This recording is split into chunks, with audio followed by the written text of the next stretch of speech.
All right, so Compass Intelligence asked me to predict the future because I guess as a role as a journalist, I'm supposed to know what's going to happen. Don't take notes, please. I'm going to give this my best shot.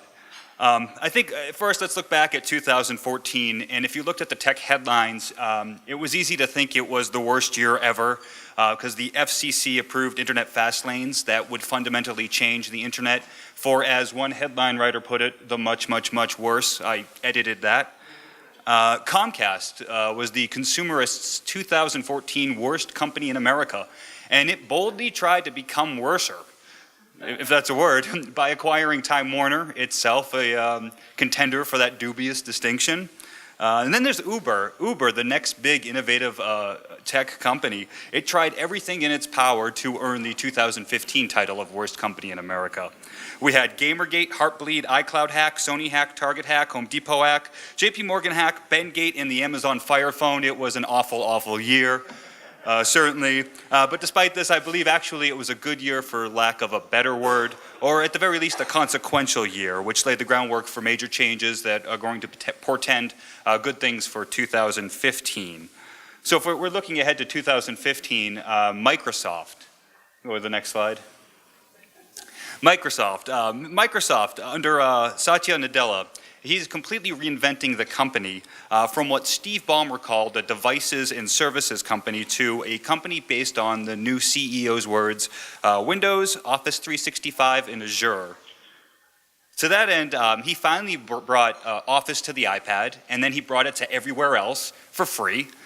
He waged or engaged in a price war with Azure between Amazon and Google, providing new services and just slashing prices. With Windows 10, he's working very hard to recapture the enterprise crowd that was turned off by Windows 8 and still clinging to Windows 7 or, God help us, Windows XP.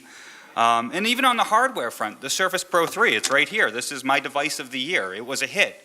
It has great brand recognition, and if you look at the PC market, it is completely stabilized, and it might be due for a rebound based on sales of what they're calling ultra-mobile premiums, really the expensive stuff. So in 2015, Microsoft will have a good year. They will continue to innovate and reinvent themselves, and if you don't think that's a good thing, take a look at Skype's new real-time translation feature. It is the future that Star Trek promised us. 2015 will also be marked by major steps taken towards what I like to call the future the Jetsons promised us, and of course that's the smart home and the Internet of Things. Yes, those are buzzwords, and there are plenty of them buzzing around here at CES, and we currently have a mishmash of standards and devices and products that perform the gadget equivalent of parlor tricks over Wi-Fi.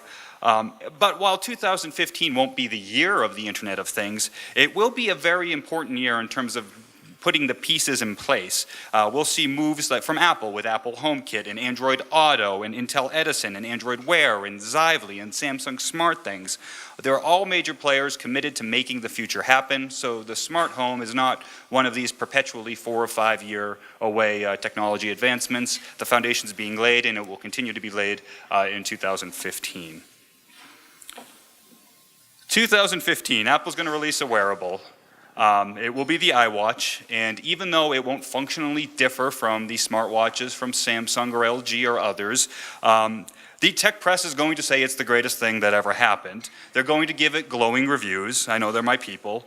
They're going to completely overlook its flaws. They're going to call it revolutionary, magical, and innovative. And then they're going to say, just as Apple did with the MP3 player and the smartphone and the tablet, Apple invented the wearable. This will be a good thing, actually, because Apple will sell between 25 and 30 million of them on the high end. My mother will probably want one.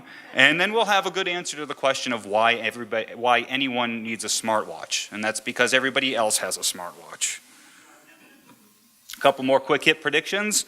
Public outrage to the tune of 4 million public comments helped turn the FCC, or turn the political tide with the FCC and net neutrality. It will be a political issue in 2015 and hopefully 2016 during the primaries. That'd be great. T-Mobile did a bunch of crazy things in 2014, my company of the year, letting us roll over our unused data, the iPhone lender program. I predict it will overtake Sprint as the #3 carrier in the United States and maybe force Verizon, AT&T, and the others to lower their prices. That would be great. HBO, it's going to offer HBO Go as a subscription service in time for Game of Thrones Season 5. Yes, the big prediction there is Game of Thrones Season 5 is going to be awesome. I'll get that right. And the last couple here. Android TV, announced recently, it's absolutely going to bomb like Google TV because TV makers like Samsung and Panasonic and LG are going to cling to their own mobile operating systems for smart TVs. We'll see the last of Google Glass with consumers. It might catch on in the enterprise. Thank you. And Project Ara, the modular smartphone, that's also going to fail because, well, cheap handsets from Nokia and cheap Android handsets just render it moot. Oculus Rift, I unfortunately think that's going to bomb because it looks so damned goofy and there's not much software support for it.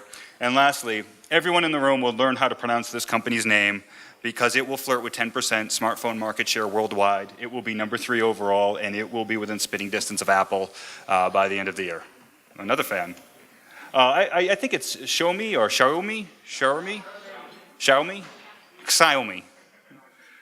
Thank you, and that's it. Prove me wrong, 2015.